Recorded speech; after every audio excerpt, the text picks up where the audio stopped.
Hallo zusammen, herzlich willkommen zu «Los mal».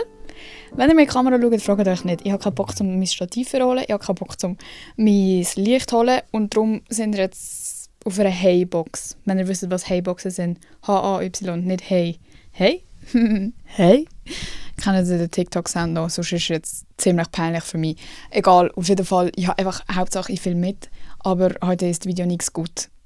Müssen wir akzeptieren. Heute ist auch Emma nichts gut. Emma ist so müde.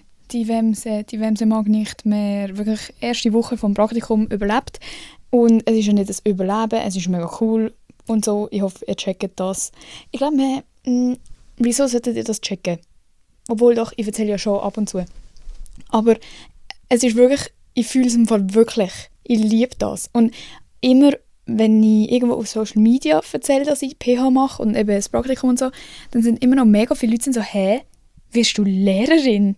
Und dann ist immer instantly so die Reaktion von «Oh mein Gott, was? Du willst Lehrerin werden?» Was mich übrigens mega insecure macht darüber, weil ich denke mir so, was an mir sagt ihr, dass ich nicht mit Kindern umgehen kann? Ich bin literally ein Kind. Aber okay, in dem Fall, danke für nichts. Ich habe das Gefühl, das würden Leute mir bei jedem Beruf sagen. Und das kennt ihr sicher auch aus eurem Umfeld. Immer wenn man, oder bei mir auf jeden Fall, wenn ich so in der Jugend, also wirklich Jugend, so Oberstufenzeit, gewusst habe, was ich mir vorstellen könnte zu machen, ist einfach immer von jeder Seite irgendeine andere Reaktion gekommen. Entweder so, mega cool, oder was? Nein, das sehe ich jetzt gar nicht. Oder das schaffst du eh nicht, das ist schon noch happig. Dann hast du dann kein Leben mehr. Oder anderes Ding ist, dort hast du ja mega schlechten Lohn. Also es gibt wie zu allem immer etwas auszusetzen, wenn man sagt, was man gerne machen würde. Und ich check, dass vor allem in der Jugendzeit kann man sich ja low-key bei niemandem vorstellen, dass die Person irgendeinen Job macht, weil du bist 14. Finde ich ja crazy in der Schweiz. Aber okay, ich bin jetzt 22. Können wir uns einfach alle darauf einladen, dass ich Lehrerin werde? Bitte, es ist mega asozial. Ich gehe auch nicht zu allen an und sage, du arbeitest im Büro, du kannst ja nicht mal Deutsch schreiben. Habe ich das jemals gesagt? Nein, so Sachen denkt man sich eben. Die lässt man nicht raus. Aber ja, ich werde Lehrerin. Und auf jeden Fall, es ist mega lustig, es macht mega viel Spaß und ich wünsche, ich könnte euch so Details droppen, aber das dafür ich natürlich alles nicht erzählen. Aber die Kinder sind so lustig. Nach den letzten Folgen sind alle so gewesen, erzähl mal mehr. Vielleicht kann ich mal in einem Jahr erzählen, wenn mein Praktikum vorbei ist. Weil, ja, du hast halt als Lehrperson, gell, du kannst nicht einfach rausgehen und alles erzählen, irgendwelche Details, auch wenn du den Namen nicht sagst. Wenn halt jemand zuhören würde, der weiss, wo das ist und welche Klasse, dann wüssten wir ja gleich genau, um welches Kind es geht. Und das geht natürlich nicht. Aber so ganz allgemein finde ich es mega lustig, wie viele verschiedene Arten von Lehrpersonen es gibt. Auch, eben, ich habe ja erzählt, dass ich das Praktikum mit einem zusammen mache, der ganz anders ist als ich. Und jetzt auch die ganze Woche schaue ich ihm auch immer zu, wie er seine Stunde macht und er schaut mir zu. Das ist übrigens auch gar nicht so schlimm, wie man sich das vorstellt. Also vor dem ersten Praktikum ich habe es mit einer von meinen besten Kolleginnen so gemacht und dort sind wir schon ein bisschen so, wir hatten das Video mega cringe, wenn du mir zuschaust, wie ich das mache. Aber irgendwie war es auch dort nicht schlimm gewesen und nicht peinlich, weil du bist so fest in dieser Rolle und du kannst nicht vor dem Kind dich schämen, weil du bist wirklich voll in deinem Element irgendwie. Ausser es läuft etwas nicht gut oder du checkst etwas nicht oder so, dann gehst du voll schnell wieder in deine persönliche Rolle. Wenn du so bist, so «Hilfe, kann mir jemand helfen? Ich check nicht, was das Kind von mir will.» Dann, aber sonst ist es eigentlich gar nicht so peinlich. Auf jeden Fall, es gibt so viele verschiedene Arten von Lehrpersonen und es ist wie nichts richtig oder falsch. Und wir kennen das ja alle selber aus unserer Schulzeit. Es gibt so die wirklich so nur Lehrer sind, du kannst mit denen kein Wort wechseln, sonst du kommst rein, musst arbeiten, gehst raus, tschüss. Du hast keine Ahnung, was die Person in ihrem Leben macht. Finde ich persönlich jetzt nicht so der beste Weg, weil ich glaube, wenn du eine gute Bindung hast zu deinen Schüler und Schülerinnen, dann sind sie auch motivierter und dann fällt es halt auch viel leichter, etwas von ihnen zu verlangen und so Sachen einzufordern, weil auf einer persönlichen Ebene wollen sie halt einfach auch dir gegenüber fair sein und so, wenn sie es auch gut mit dir haben, checkst.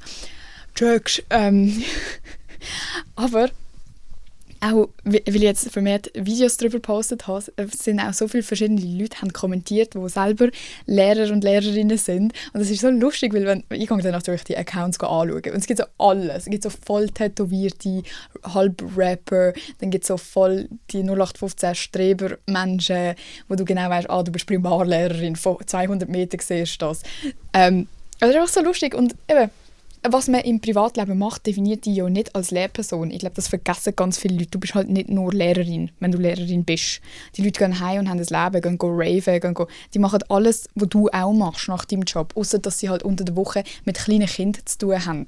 Aber das ist wie so bei Müttern, dass man ihnen irgendwie nichts mehr zuspricht, weil sie sind ja Mütter, sie dürfen ja nichts mehr machen, aber die sind im Fall auch Menschen und nicht nur Mutterrollen. Das ist mega lustig, auch habe ich doch beim letzten Praktikum schon erzählt, so im Lehrerzimmer und so, was man dort so mitbekommt. Das ist so lustig. Und im Fall, ich zweifle ein bisschen an meinen Skills, weil es ist wirklich so typisch Primarlehrperson, dass du so mega gut basteln kannst und so kreativ bist, so auf Papier. Ich bin ja schon auch kreativ, aber halt anders.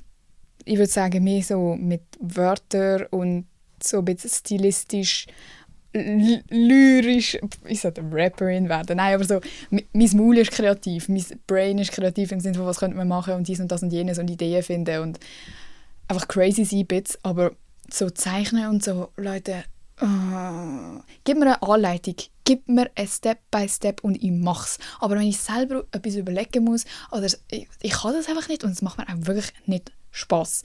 Weil mir machen Sachen Spass, die ich sehr gut kann. Und das kann ich nicht sehr gut und dann regt es mich einfach nur auf.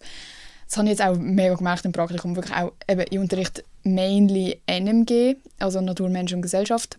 Für mich hat das früher Realien geheissen. Und das liegt mir überhaupt nicht. Das war nie ein Fach, das ich mega gut konnte. Ich war so immer gut, weil ich viel gelernt habe, aber es ist jetzt nicht, dass ich so physikalische Phänomene durchlese und so bin, ja, das macht Sinn. Ich bin immer so, ja und jetzt?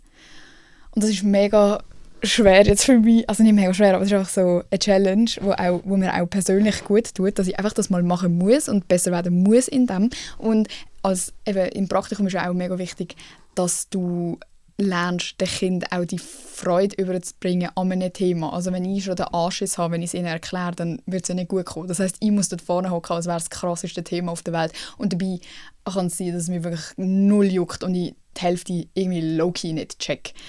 Aber ja, man bereitet sich dann halt einfach so vor, dass man die Sachen checkt, die man checken muss. Und man kann darauf gehen, dass wenn man ein Thema nicht perfekt checkt, zum Beispiel im Deutsch, können sie mich fragen, was sie wollen. Dann komme ich mit da habe ich auf alles Antwort, weil Deutsch bin ich King.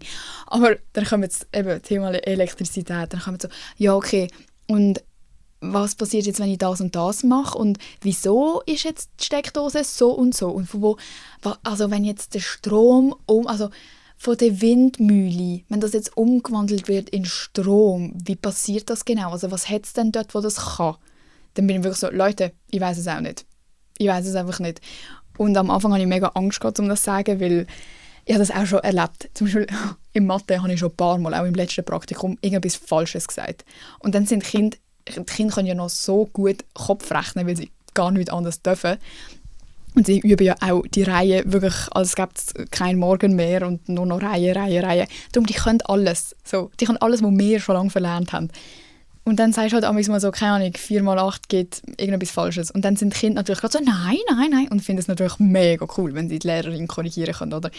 Und dann weiss man einfach gerade, bei diesem Kind musst du jetzt gerade ein bisschen aufholen. Weil das Kind hat gecheckt, du hast etwas nicht gewusst. Und eigentlich sind ja Lehrpersonen allwissend im Kopf von einem Kind. Und dann habe ich immer mega Angst, um so zuzugeben, dass ich etwas nicht weiss oder so, dass ich nochmal die Lösung anschauen muss oder so. Aber meine Praxislehrpersonen, also eben die betreuen, die sind wirklich so, wir sagen mega oft, Kinder, das wissen wir jetzt wirklich auch nicht. Googlen wir schnell oder so. Dass es halt auch normal ist heutzutage, dass man einfach einem Kind sagen kann, komm, google schnell, komm, schau schnell. Und das kenne ich halt einfach selber nicht. Und darum ist es irgendwie noch speziell, aber auch cool, dass man das anscheinend kann. Was habe ich sonst noch vom Praktikum? Ich weiss halt nicht, was euch juckt. Ihr müsst mir halt mal schreiben, was ihr wissen wollt, sonst jeppe ich da einfach ins Nichts raus. Was ich irgendwie entweder verdrängt habe oder bei mir in der Primarzeit wirklich nicht so war, ist, dass heutzutage hast du einfach keinen festen Stundenplan in der Primar. Also auf jeden Fall bei allen Schulen, die ich jetzt davon höre. Ich weiss nicht, ob das wirklich überall so ist, wahrscheinlich nicht. Es ist ja nie etwas in der Schweiz überall gleich. Aber sie haben einfach ihre Zeiten, wenn man Schule hat, wenn man dort sein muss, und dann so die fixen Sachen, wie so Werken, Zeichnen, Sport, wo du halt die Räumlichkeit brauchst, oder zum Beispiel, wenn eine andere Lehrperson unterrichtet, so Französisch oder so, das ist fix. Dort sind sie immer und das kann man nicht auswechseln. Aber der Rest ist einfach so, ja, heute machen wir, glaube ich, ein bisschen Mathe. Also den Kind gegenüber. Die Lehrpersonen haben natürlich schon die Woche geplant und wissen, wenn sie was machen. Oder wenn ich jetzt irgendwie meine Zeit falsch geplant habe und noch nicht fertig bin mit meiner Lektion innerhalb von 45 Minuten, die haben nicht mal Pause zwischen den Lektionen. Das ist doch nicht normal, oder? Das haben wir gehabt. Sie haben einfach eine grosse Pause, eine halbe Stunde lang. Das ist doch crazy. Aber ja, man macht halt innerhalb von der Stunde auch viel mehr Pausen, wo halt irgendwie ein Spiel sind oder so. Das hat man bei mir, glaube ich, auch nicht so gemacht.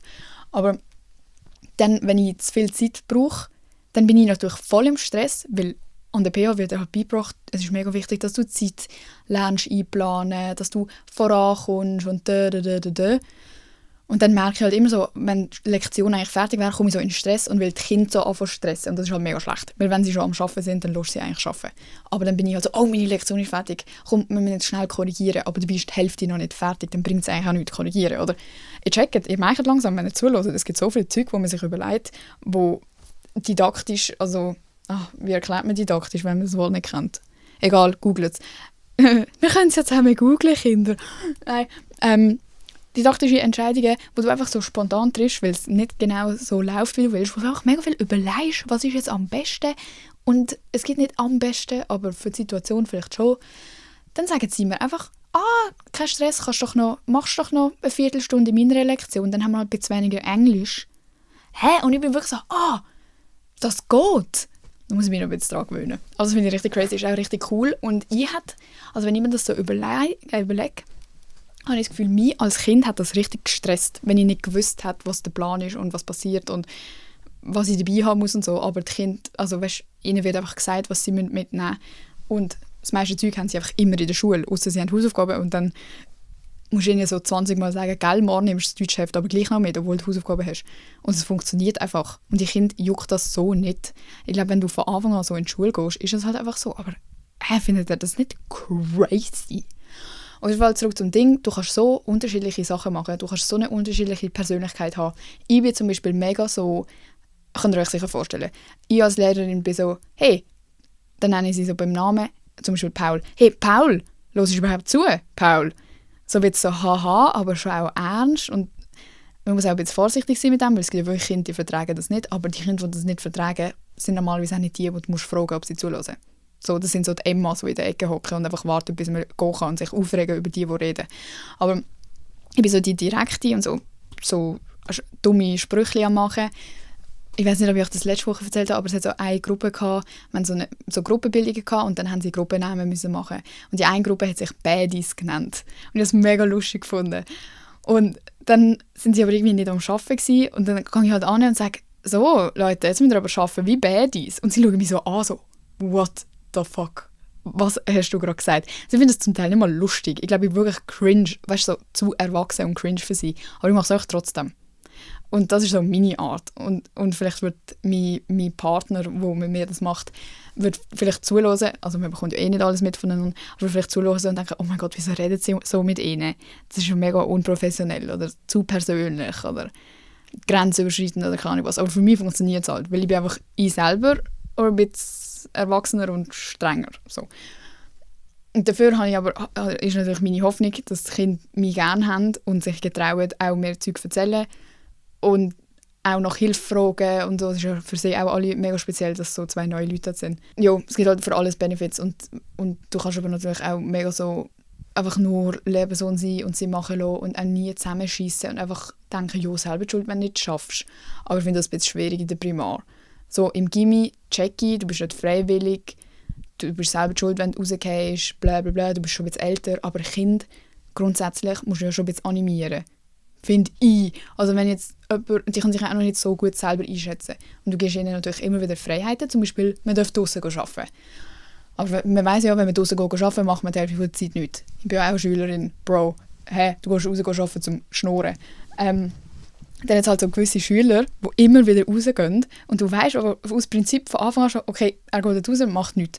Dann gehst du natürlich kontrollieren, man kennt ja seine Schüler. Dann gehst du halt schauen, ja, macht er etwas. Dann, wenn du nach einer halben Stunde nochmal rausgehst und das Kind ist immer noch am gleichen Punkt, dann ist es irgendwie, finde ich, schon deine Aufgabe, zu sagen, hey, komm, jetzt suchen wir eine Lösung. Wieso schaffst du nicht, wenn du rausgehst? So, dass man auch jetzt zusammen überlegt und nicht einfach nur zusammenschießt und so, mache ich natürlich nicht. Aber es gibt natürlich auch Leute, eben, die würden dann einfach wieder weglaufen und denken, jojo, okay, hat er halt nichts gemacht. Finde ich schwierig, aber funktioniert vielleicht auch für gewisse Leute. Ich weiss nicht, ich will ja nicht judgen. Ich weiss legit nichts und bin nur Praktikantin und habe schon so eine grosse Meinung. Aber ich finde, es ist wichtig, eine Meinung zu haben. Man kann ja die Meinung auch immer wieder wechseln, je mehr man herausfindet und Erfahrung sammelt und so. Aber at this point könnt ihr euch mich vorstellen als lustige, freche, spitz, strenge Lehrerin. Ja, so die Lustige. Und ich glaube wirklich, die Kinder finden mich nicht mal lustig. Oh mein Gott, sie haben mich ausgelacht, weil ich den Namen von jemandem falsch ausgesprochen habe. Und eigentlich kann ich den Namen. Aber irgendwie so ich weiß nicht, es war ein langer Tag und so, dann habe ich plötzlich einen ganz anderen Namen gesagt. Dann haben sie mega lachen. Aber sie lachen halt einfach. Sie sagen nicht, haha, sie haben es falsch gesagt. Dann schaue ich so um, höre so auf zu erzählen. Eigentlich bin ich etwas am Teachen gewesen. Dann bin ich so, Leute. Und ich sage immer Leute. Das ist mega schlimm. Ich nenne einfach die Klasse Leute. Leute, habe ich etwas falsch gesagt? Alle so, ja. Ich so, ja, sagen wir was habe ich falsch gesagt? Dann geht es mega lang. Ich glaube, sie haben sich nicht getraut. Irgendwie. Ja, der Name von ihm. Sie haben das und das gesagt. Ich so, was? Nein, wieso habe ich das gesagt? Dann haben sie mega lange weitergelacht. Und dann, anstatt dass ich irgendwie sage, so, jetzt müsst ihr ruhig sein oder so, sage ich, ja, was habe ich gesagt? Irgendwie so, ha, ha, ha, mega lustig. Ich lache im Fall auch nicht 10 Minuten lang, wenn ihr etwas falsch sagt, oder? Das war meine Antwort. Und dann war im Fall nachher ziemlich schnell ruhig gewesen. Also, man kann nicht sagen, dass es nicht funktioniert. Man kann nur sagen, so würde ich das vielleicht nicht machen. Okay, fair, aber ich finde es eben lustig. Und ich finde, man muss auch Spass haben. Darum, eigentlich mein Punkt ist, Leute, mir macht es mega Spass. Okay? Ich finde es richtig lustig. Und ich bin ein bisschen Streberin. Das checkt ihr halt nicht. Diesen Teil von meinem Leben habt ihr nie mitbekommen. Aber ich bin eine Schulstreberin, außer in Mathe. Ich liebe es, gute Noten zu haben. Ich liebe es, alles wissen. Ich liebe es, Besserwisserin zu sein. Ich liebe es, Recht zu haben. Darum ist eigentlich klar, dass ich für immer in der Schule bleiben muss.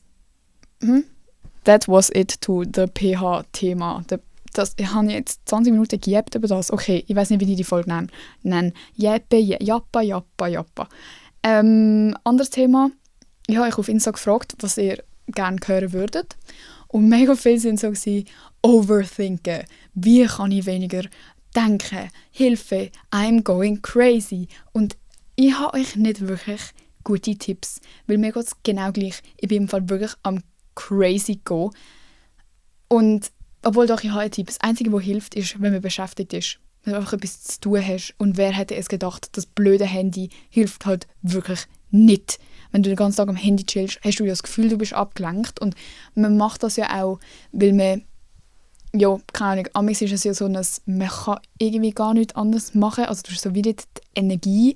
Und das verstand ich. Also ich judge niemand jetzt mit den Sachen, die ich sage, sondern ich nehme es einfach als Information auf.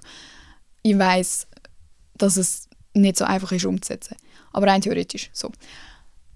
Es kommt immer mega oft, eben, du bist so wie so gelähmt und du liegst einfach rum und kannst irgendwie gefühlt gar nichts anderes als am Handy chillen. Und es geht dir dann irgendwie gleich ein bisschen besser. Also wenn man zum Beispiel einen schlechten Tag hat und du bist so am Bett rotten und so, dann geht es ja irgendwie gleich besser, wenn du auf TikTok scrollst.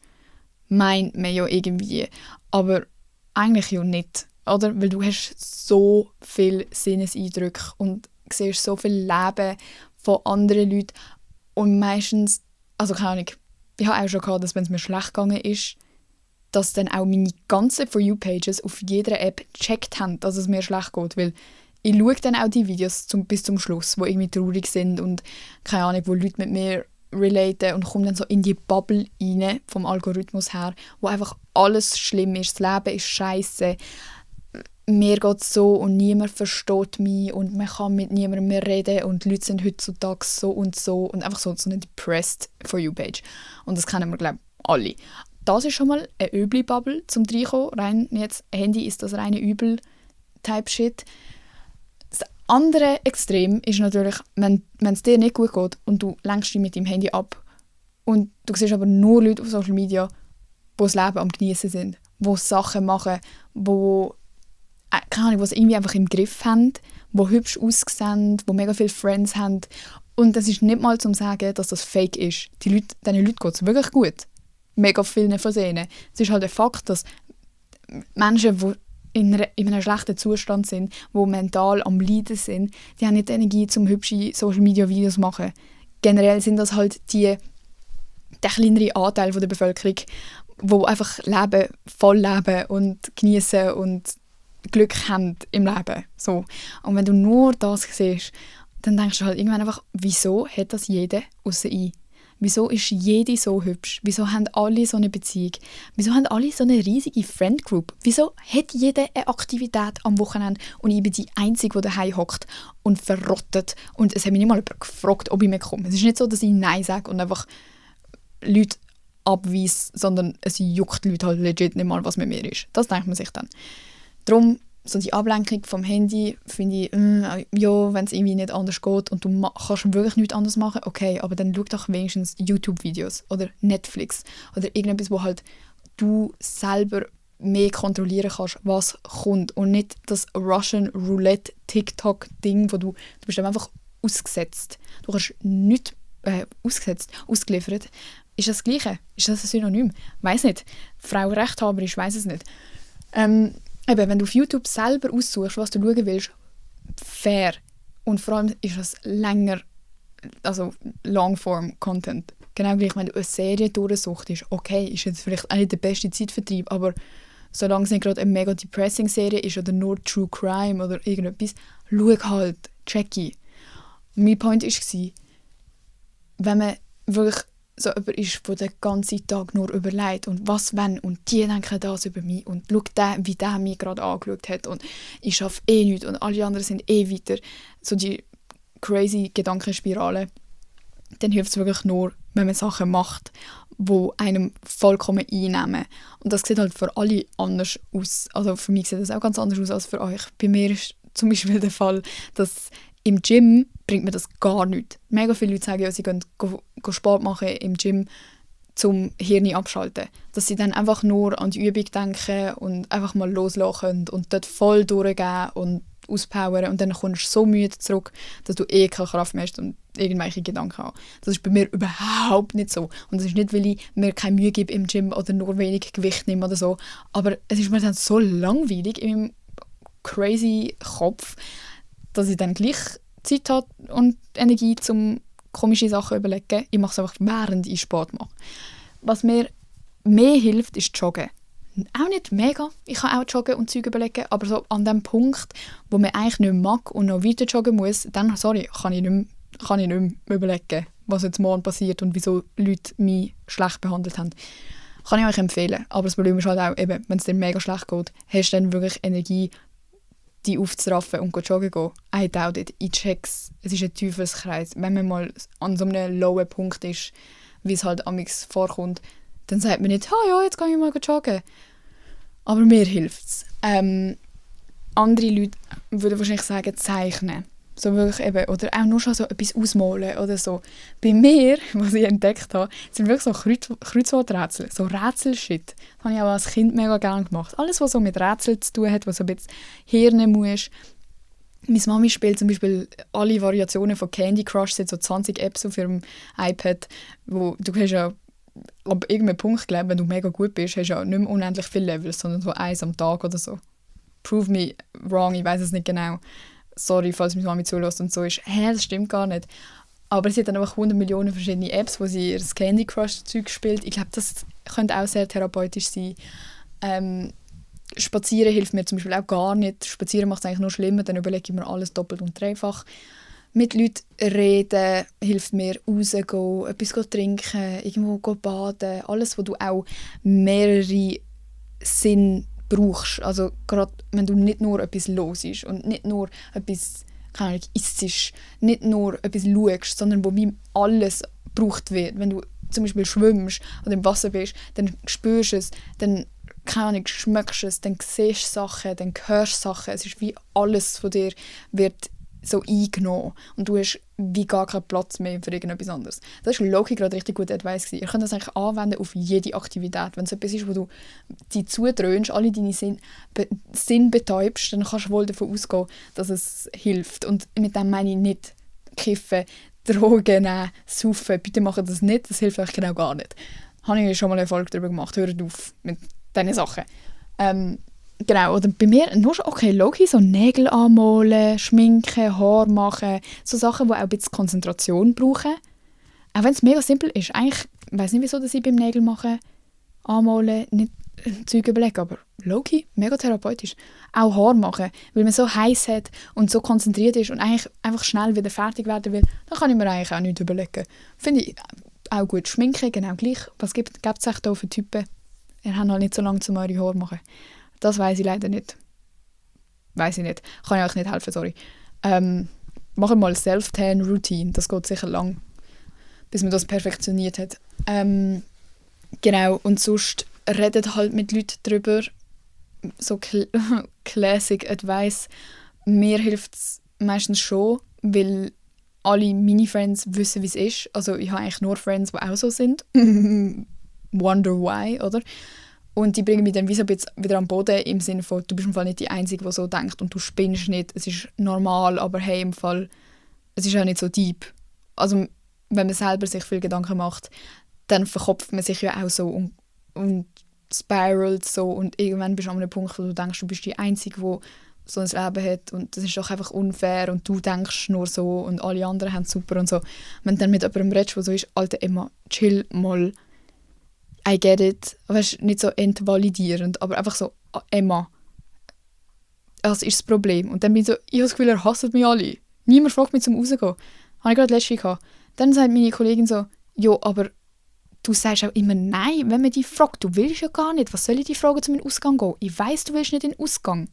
Dann bin ich so, ja, aber frag mich doch und dann kann ich nein sagen. Ja, legit das Gefühl, wenn wir alle nicht dabei haben. Sie so, nein, wir würden dich ja schon gerne dabei haben, aber du willst nicht dabei sein. Ja, okay, stimmt schon. Ist dann mein Fazit. Und dann bin ich so, ja, okay, stimmt. Und trotzdem hat sie dann nachher gesagt, ja, okay, ich frage dich ab jetzt, willst du morgen mit am Pride? Ich so, nein, aber für zukünftige Angebote bin ich offen. So typisch. Also, ja, es hilft und andererseits will ich aber auch Disclaimer machen, es kommt darauf an, mit wem du redest. Nicht jede Person versteht das. Nicht, ich glaube, wenn du niemanden kennst, der so ist oder selber noch nie so eine Phase gehabt hast, dann ist es mega, mega schwierig zu verstehen, wie fest Gedanken einem einnehmen können.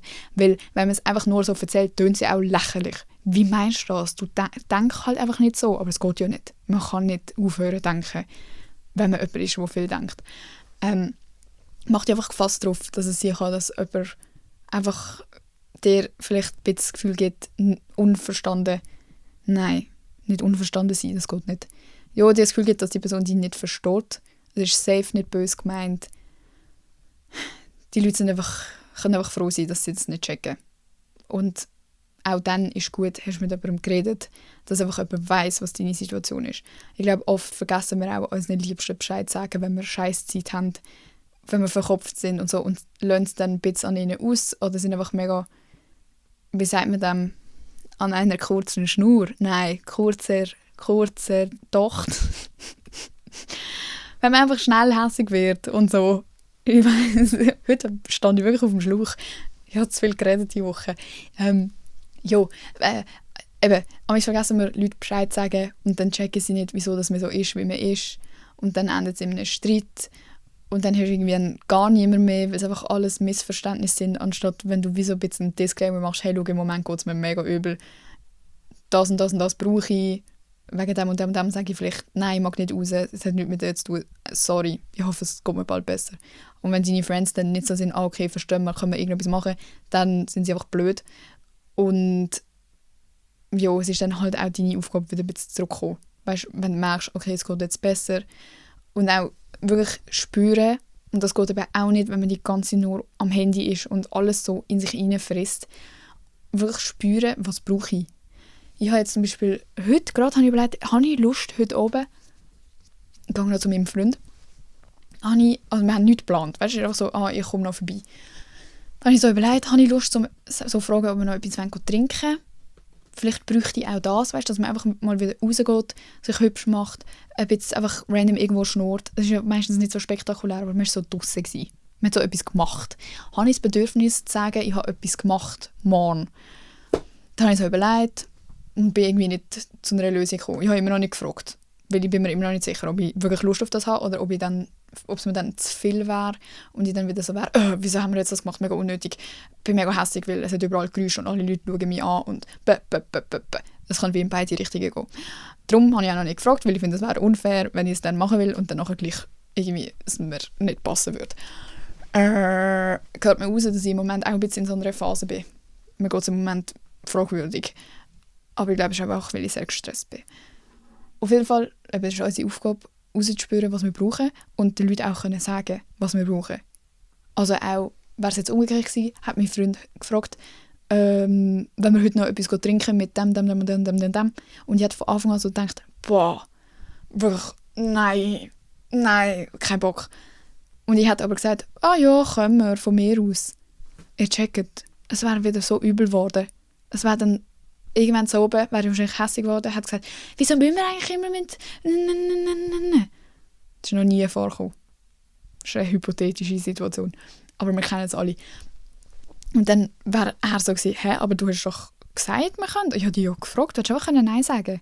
Und dann passiert ja mega oft, ohne dass man es checkt. Ich würde ja nicht bewusst extra Ja sagen, wenn ich genau wüsste, auf das habe ich keine Lust. Ich kann formulieren, wenn ich auf etwas keine Lust habe. Das Problem ist, wenn ich mich so fest ablenke und so fest meine Gefühle in mich reinfresse und mit niemandem darüber rede, dass ich gar nicht weiss, dass ich das nicht will ich gar nicht drauf los. Ich ignoriere meine Gefühle, weil es gibt so viele Gefühle und man kann nicht auf jedes Gefühl eingehen, weil es so viel ist, dass man wie alles auf die Seite schiebt und dann gar nicht merkt, dass man an einem Punkt ist, wo man dies, das und jenes nicht will, wo das und das zu viel ist, wo man vielleicht einfach mal braucht, dass man sagt, hey, können wir heute bitte einfach daheim chillen und etwas schauen, du und ich zusammen. Dass man ja auch einfach, man kann ja zusammen Bett rotten und für das brauchst du keine Beziehung. Für das brauchst du wirklich eine Person in deinem Leben. Und wenn du nicht eine Person in deinem Leben hast, dann gabst du auf der Straße eine Katze auf und klaust sie und nimmst sie zu dir heim und machst es mit einer Katze. Wirklich, es gibt immer eine Lösung, dass man nicht allein ist, aber eben, ich glaube, es passiert mega schnell, dass man sich so isoliert und einsperrt und ich will jetzt nicht und ich habe keine Lust und es ist mir alles zu viel, dass man dann genug reflektiert ist, abgesehen vom ganzen Overthinken, wo man einfach ehrlich mit sich selber ist und denkt, vielleicht kann ich ja eigentlich auch das Bedürfnis, etwas mit Leuten machen und weiss einfach nicht wie, in welcher Form und wie danach fragen. Weil ich jetzt 20 Mal gesagt habe, nein, ich habe keinen Bock, ist es auch schwierig, um dann zu seinen Leuten zu kommen und zu sagen, hallo, ich hätte im Fall trotzdem Lust, in den Ausgang zu gehen. Also wie bei mir. Stellt euch vor, alle meine Leute wissen, ich hasse es. Ich bin nie gut gelaunt draussen. Ich bin immer der Party-Pooper, ich bin Debbie Downer. Niemand will mich dabei haben, weil ich bin nur mühsam. Low-key, hat mir noch nie jemand gesagt, aber ich gehe davon aus. Immer wenn die Leute irgendwo waren, frage ich nur, und ist es nicht scheiße gewesen? Ah nein, mega cool. Ich so, glaube ich nicht. Das ist so meine Energy. Aber stellt euch vor, vielleicht ist es auch so, ich weiß es nicht, habe ich noch nicht darüber nachgedacht. Aber stellt euch vor, ich wäre jetzt eigentlich in einer Ära, wo ich so bin, boah, ich habe mega Lust zum rauszugehen und aber alle meine Leute meinen dass ich nicht will und sie fragen mich ja nicht, also mache ich es einfach nicht. Und dann in 10 Jahren bin ich eine verbitterte alte Tante, weil ich die Sachen nicht gemacht habe, die ich eigentlich gerne gemacht hätte, weil ich Angst habe vor, was passieren kann. Anstatt dass ich einfach zu meinen Leuten gehe und sage, Leute, ich weiss, es ist out of character, mega unhinged, aber gehen wir in den Ausgang. Ich schwöre euch, alle Leute würden ja sagen. Sie fänden es mega lustig. Hahaha, ja, mit der Emma in den Ausgang. Was gibt es Besseres? Mal schauen, wie es wird. Checken darauf, was ich raus will. Und es ist halt nichts, also ich verstand, dass mega viele Leute mir schreiben und so sind, hey, kannst du über das reden, kannst du Tipps geben, aber es ist wie etwas mega, mega Individuelles, wo mega viel Zeit braucht. Also auch wenn ich euch jetzt das so in den Kopf gesetzt habe, und ihr zum ersten Mal ein bisschen über das überlegt und vielleicht laufst du nachher noch irgendwo um und bist dann so, ja, stimmt, oder in einer Woche denkst du nochmal, was hat Emma da gesagt? Weißt du wahrscheinlich gar nicht mehr richtig. Aber es ist mal da, der Gedanke, dass, vielleicht muss ich ja wirklich mich damit befassen, zu einem Zeitpunkt, wo ich das auch kann. Eben, es gibt Zeiten, dort hast du keine Zeit, um noch über das nachzudenken. Dort hast du nicht Energie. Aber wenn es möglich ist, dann daran arbeiten und ehrlich mit sich selber sein und sich getrauen. Ich finde, es hat auch mega viel mit Mut zu tun. Weil es ist so einfach in dieser Rolle bleiben von ich bin die so und so und so ist. Und sich getrauen, aus dem rauszubrechen und auch kommunizieren, was man braucht, auch sich selber gegenüber. Familie gegenüber ist ja noch unangenehmer eigentlich als Friends, weil die Familie sieht ja noch viel statischer. Du bist einfach immer das kleine Kind von der Familie, zum Beispiel. Dort auch formulieren, vielleicht, dass es dir nicht gut geht. Es kommt halt mega darauf an, was ihr für ein Verhältnis habt, aber ich kenne ganz viele Leute, die das der Familie nie im Leben würden sagen, weil es auch komisch ist. Es ist so, ich will nicht, dass sie sich Sorgen machen, es ist ja nicht so deep. Aber auch wenn es nicht so deep ist, kann man ja wohl darüber reden. Wir reden über so viel Scheissdreck am Tag, dann finde ich, hat das auch einen Platz verdient. Ja, das war mein Wort zum Sonntag. Mehr habe ich nicht zu erzählen, Leute. Nächste Woche, was ist nächste Woche? Noch nicht Live-Podcast, oder? Ich bin langsam nervös. Kauft noch Tickets für die Live-Podcast-Show bitte am 6.9. in der Hall. Bis jetzt haben wir noch nicht so viele Tickets verkauft, Leute. Viel weniger als sonst. Viel weniger als sonst und es ist aber der geilste Ort. Sind ihr alle in der Ferien oder was ist das Problem? Habt ihr mich nicht mehr gern? Wirklich. Nochmal ein Grund zum Overthinken. Danke für nichts. Spaß. Aber wirklich, kauft das Ticket. Und sonst hören wir uns und ich hoffe, es war spannend und hoffe, ihr habt etwas mitnehmen können und ich hoffe, euch geht es gut und wenn nicht, dann hoffe ich, ihr wisst, was machen, dass es euch wieder ein bisschen besser geht und dann eine schöne Woche. Morgen. Oder wenn auch immer ihr hört, eine schöne Woche und einen schönen Tag und einen schönen Morgen und eine schöne gute Nacht. Ich weiss, viele von euch hören mich beim Schlafen. Finde ich ja persönlich eine Beleidigung, dass ihr mich nur einschaltet, wenn ihr nicht mehr zuhören wollt. Aber fair, macht ihr. Irgendwann mache ich einen Jumpscare mega laut, dass ihr mich nie mehr hört, wenn ihr schlaft. Ciao, ciao, ciao und freundliche Grüße. Wemse.